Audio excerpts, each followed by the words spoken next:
Imagine the world before the alarm clock, before electric lights push back the darkness. In a medieval Benedictine monastery, the day began long before sunrise, announced not by a jarring buzz, but by the tolling of a single solemn bell. Monks would rise from their simple straw beds in the shared dormitory, their breath misting in the cold, still air. They would pull on their rough woolen habits and shuffle, not with weary reluctance, but with a quiet sense of purpose. Their destination was the magnificent abbey church, its stone arches reaching towards a heaven still cloaked in night. This was the first of many calls to prayer, a sacred rhythm that would dictate every moment of their waking lives.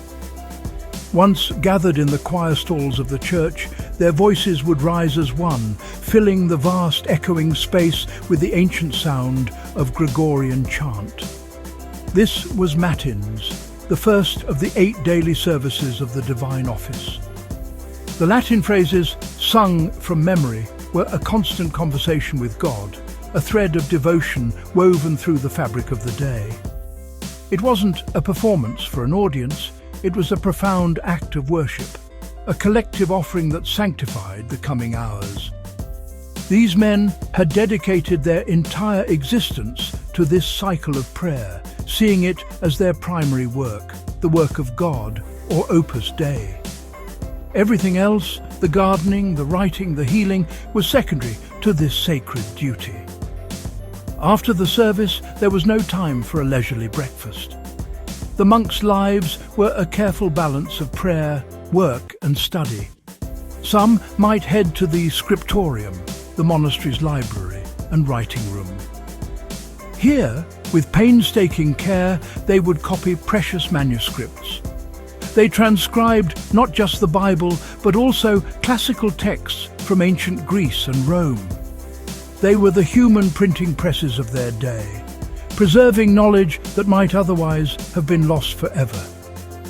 Others would tend the infirmary, using their knowledge of herbal remedies to care for the sick, both from within the monastery walls and from the surrounding villages.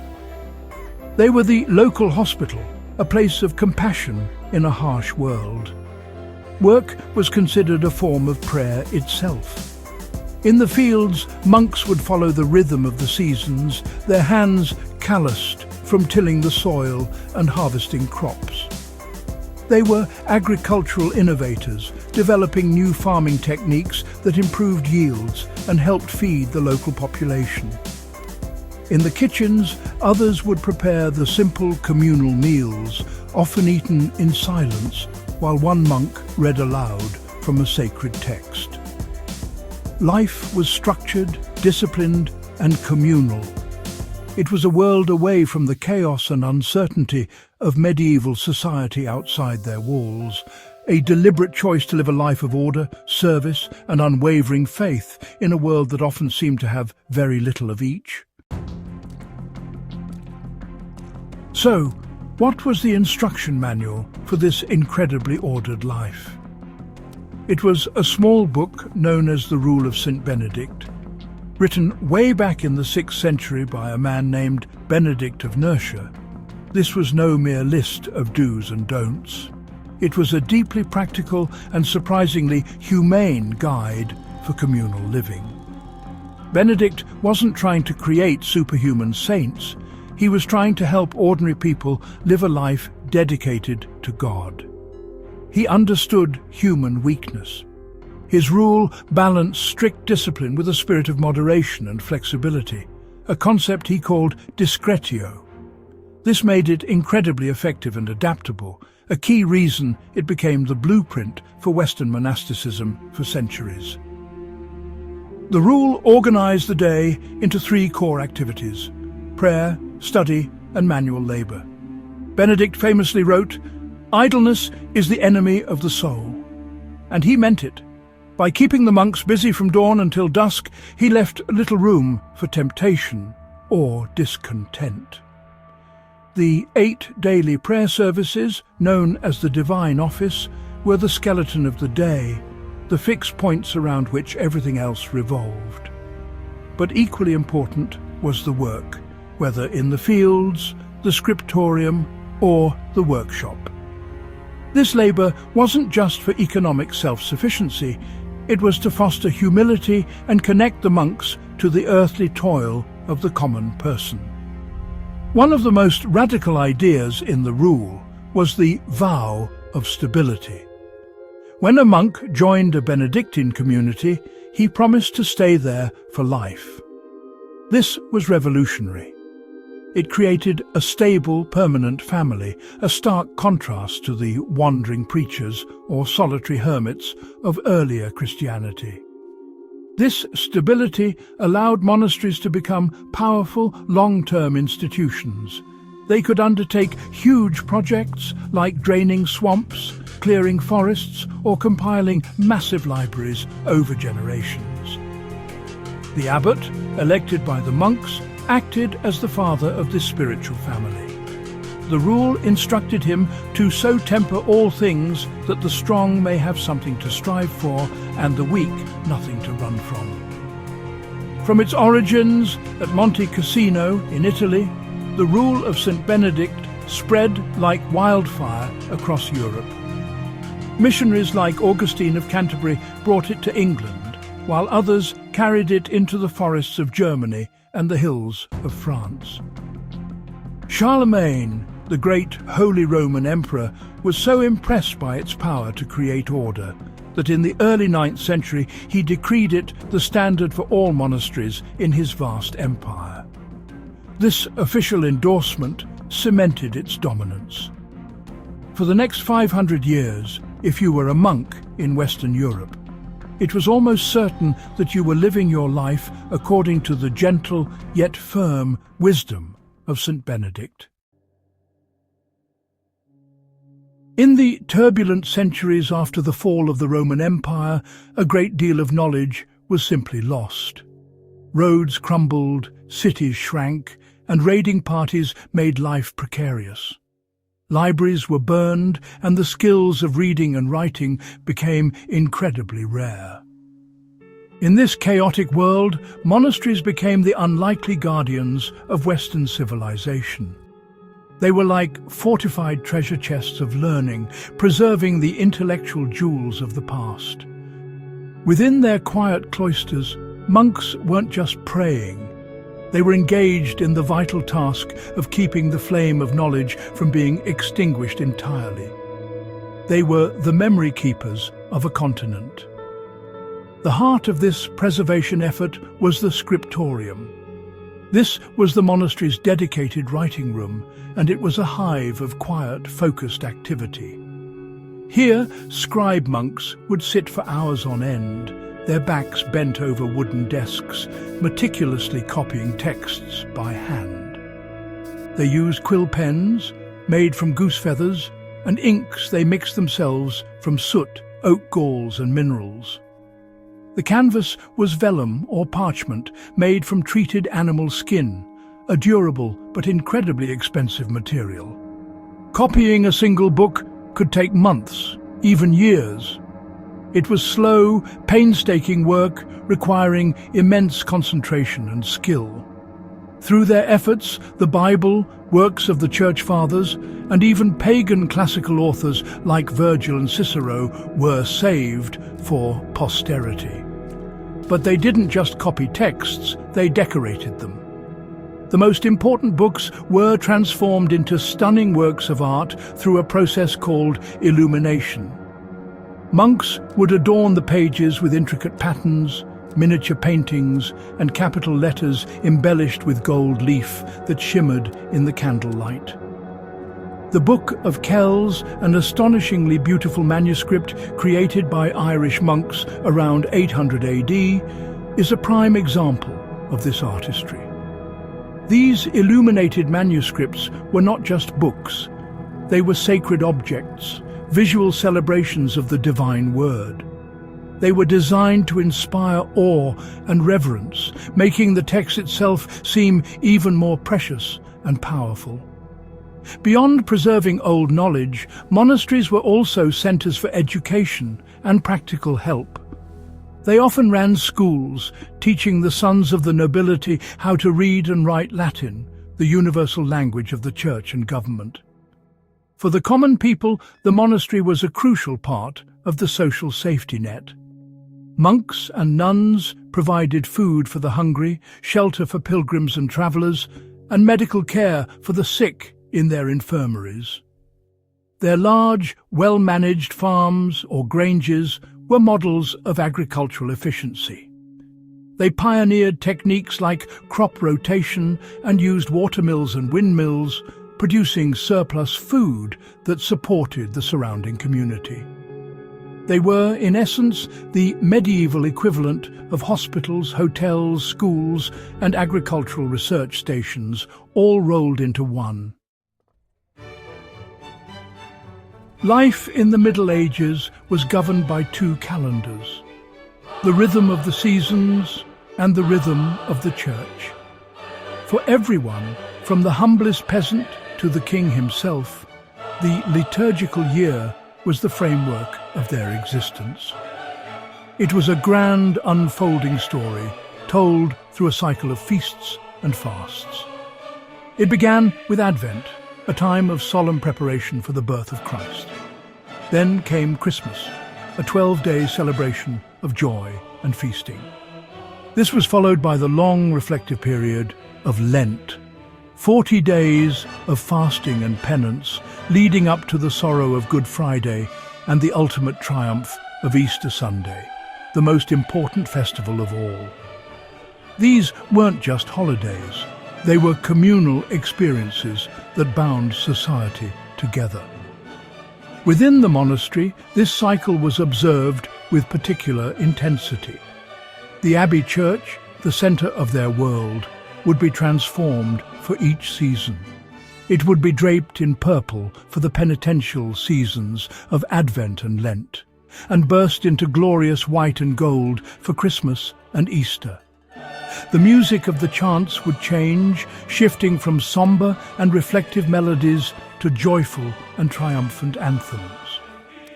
These festivals broke the daily routine, offering moments of profound spiritual focus and communal celebration.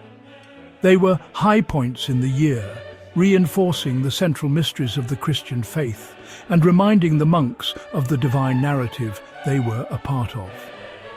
Central to medieval faith was the veneration of saints.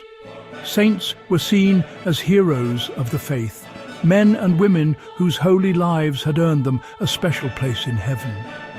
They weren't worshipped as gods, but they were seen as powerful intercessors, friends in high places who could speak to God on your behalf. Every church, every guild, and often every individual had a patron saint they would pray to for protection or help. Saint Christopher protected travellers, Saint Apollonia helped with toothaches, and Saint Giles looked after beggars and cripples. The stories of their lives, or hagiographies, were medieval bestsellers, providing moral examples and thrilling tales of miracles and martyrdom. The most potent connection to a saint was through their physical remains, or relics. A piece of bone, a lock of hair, or even a scrap of clothing belonging to a saint was believed to be filled with holy power. Monasteries and cathedrals vied with each other to possess the most important relics, as they attracted pilgrims from far and wide. These pilgrims brought prayers, but they also brought donations, making relic collections a source of immense prestige and wealth. Shrines like the one for St. Thomas Becket at Canterbury in England or St. James at Santiago de Compostela in Spain became major international destinations. For medieval people, these relics made the sacred tangible.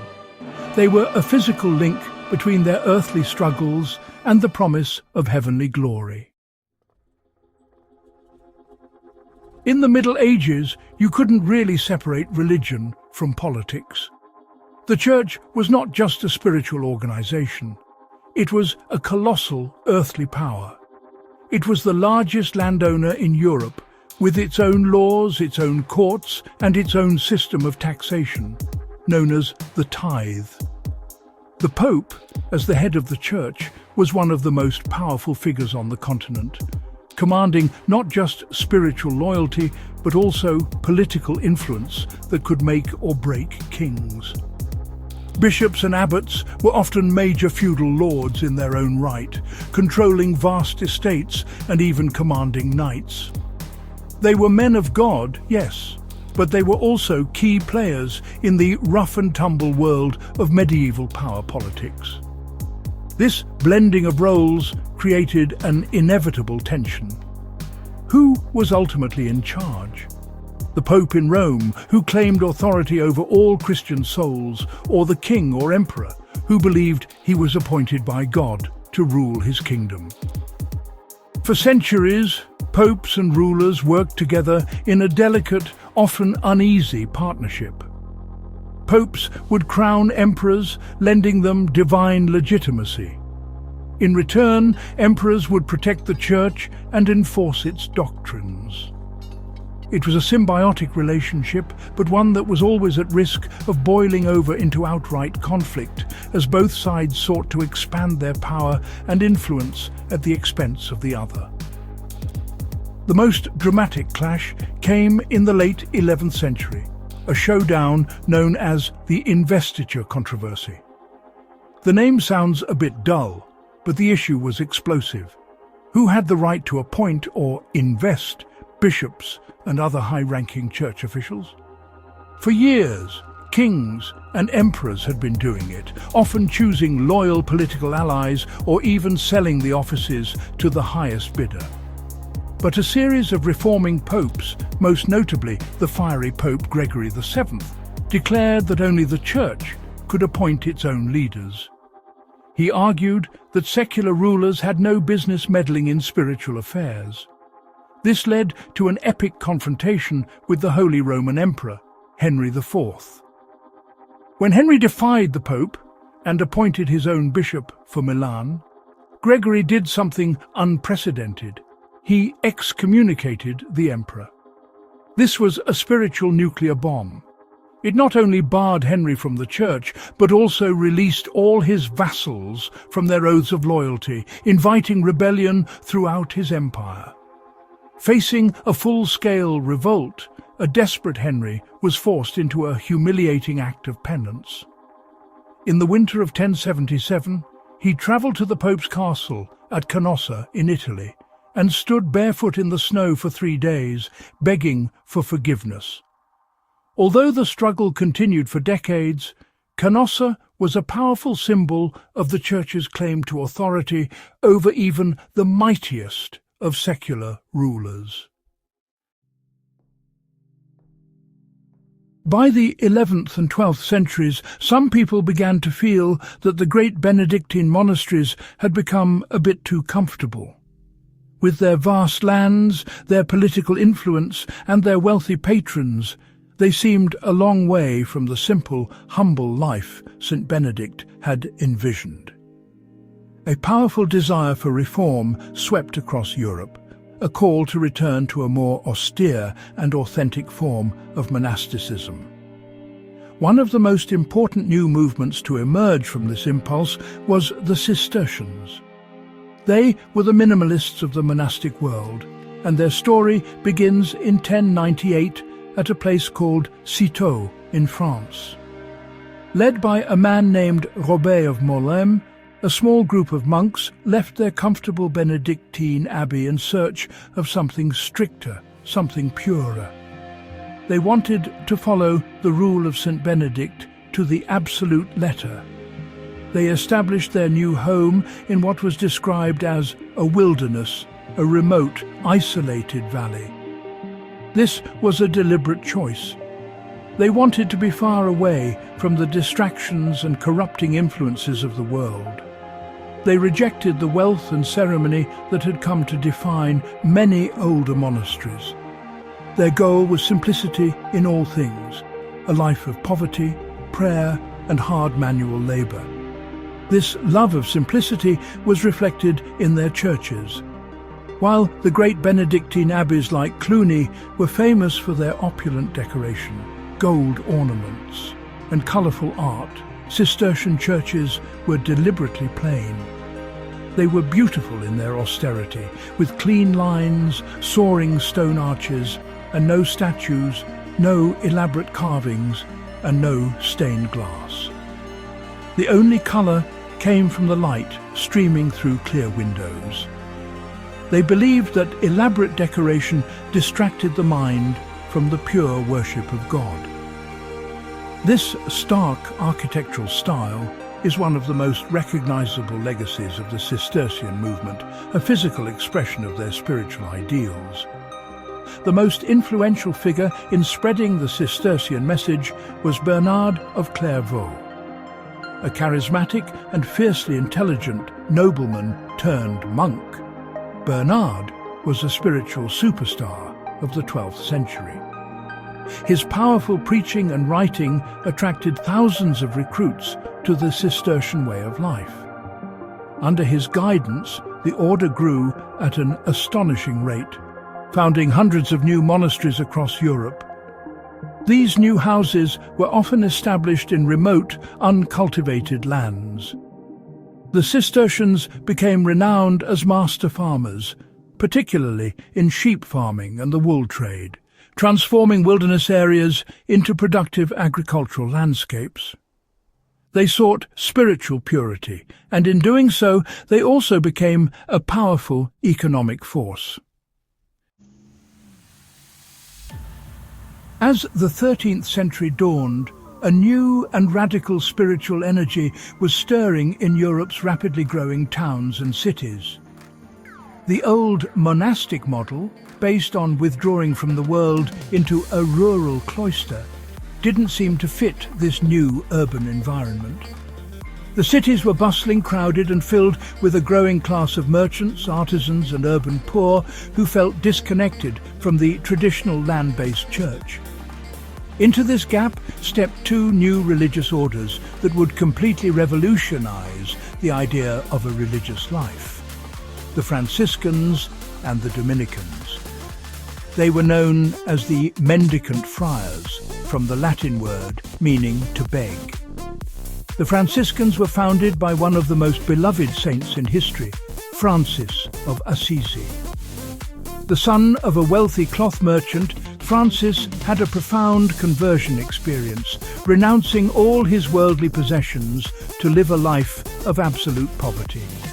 He embraced what he called lady poverty, dressing in rags, begging for his food, and preaching a simple message of love, repentance and joy in God's creation. He and his followers, the Little Brothers, didn't shut themselves away in a monastery. Instead, they went out into the world, living and working among the poor, the sick, and the outcasts of society, particularly the lepers. Their radical humility and cheerful faith were a breath of fresh air that captivated the public imagination. At around the same time, a Spanish priest named Dominic de Guzman saw a different kind of need.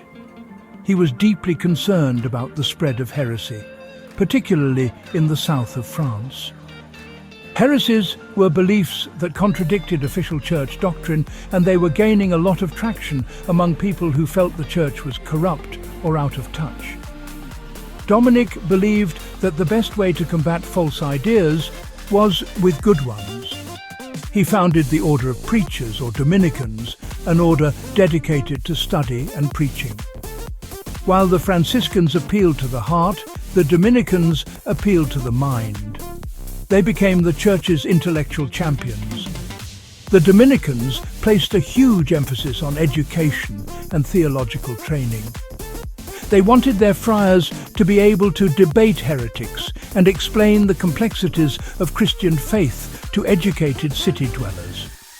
Because of this, they quickly came to dominate the new universities that were springing up in cities like Paris, Oxford, and Bologna. Brilliant Dominican thinkers like Thomas Aquinas became leading figures in medieval philosophy, working to reconcile Christian faith with the logical reasoning of Aristotle. Unlike the monks who stayed in their cloisters, both Franciscans and Dominicans took their ministry directly to the people. They were urban, mobile, and engaged, representing a dramatic shift in the Church's relationship with the world. When we look back at medieval monasticism, we are faced with a fascinating paradox. On the one hand, the fundamental impulse of a monk or nun was to retreat from the world. They left behind family, career, and personal ambition to enter a cloister, a space deliberately walled off from the chaos and temptations of secular society. Their primary goal was personal salvation, to live a life wholly dedicated to prayer and contemplation, unburdened by worldly concerns. This withdrawal was the very definition of their calling. They were seeking a quieter, more focused existence, a direct line to God that was hard to find amidst the noise of everyday life. Yet, in pursuing this withdrawal, these monastic communities became powerful engines of change that profoundly shaped the very world they had sought to leave behind. You simply cannot understand the development of medieval Europe without them. By seeking economic self-sufficiency, they became masters of agriculture, draining swamps, clearing forests, and developing new farming techniques that increased food production for everyone. Their wool trade, particularly that of the Cistercians, became a cornerstone of the international economy. They didn't set out to be economic powerhouses, but their discipline and organization made them incredibly productive. In their quest to preserve the sacred texts needed for their life of prayer and study, they became the librarians and publishers of their age. The scriptorium, designed for the internal needs of the monastery, ended up saving the literary heritage of the ancient world from being lost forever. By needing to understand these texts, they became centers of learning and scholarship. The schools they established to train their own novices eventually grew into the great universities of Europe. They retreated to read their books in peace, and in doing so, they laid the foundations for Western intellectual life. This paradox is at the heart of the monastic legacy. The monks' focus was on the next world, but their actions had a massive impact on this one. They sought spiritual purity and ended up with political power. They embraced poverty and created immense wealth. They renounced society and became its essential service providers, offering healthcare, education, and social welfare. Monasticism was never just a passive retreat. It was an active, dynamic force that often unintentionally preserved, innovated, and built the civilization that grew up around its stone walls. The cloister was both a sanctuary from the world and a crucible in which that world was forged.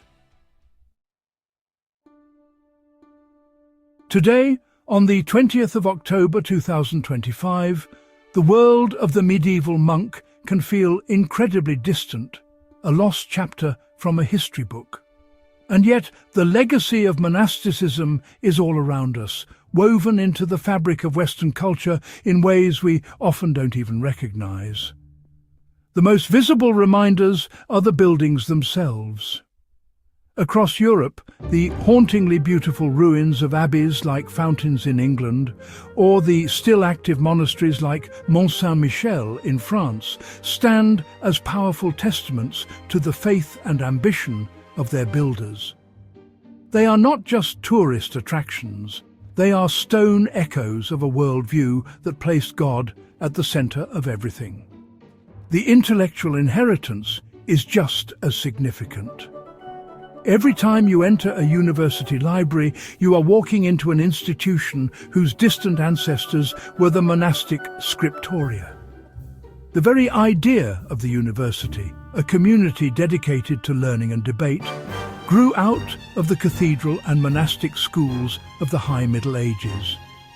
The work of monks like the Venerable Bede gave us our sense of history, while philosophers like Thomas Aquinas created a synthesis of faith and reason that shaped Western thought for centuries. They preserved the classics and laid the groundwork for the Renaissance and the scientific revolution. Our modern world of knowledge was built on foundations laid by men in woolen habits. Even our daily lives hold faint traces of their influence. The concept of a structured day, of dividing time into regular intervals for specific tasks, owes a great deal to the monastic horarium and the rule of Saint Benedict. Many of the agricultural products we enjoy, from cheeses like Parmesan to famous liquors like Benedictine and Chartreuse, have their origins in monastic production. The monks' commitment to compassionate care for the sick was a forerunner of the modern hospital system. Their ideal of service, of working for a purpose higher than personal gain, continues to inspire charitable and non-profit organizations today. Ultimately, the most enduring legacy of monasticism is a spiritual one. It represents a powerful countercultural ideal, the belief that there is more to life than material success, and that a life of contemplation, community and service has profound value. While few of us would choose to live by the strictures of the rule of St. Benedict, the monastic tradition reminds us of the importance of seeking silence in a noisy world, of finding a balance between work and reflection, and of living for something beyond ourselves. The bells of the medieval abbey may have fallen silent, but the questions they asked about how to live a meaningful life still resonate with us today.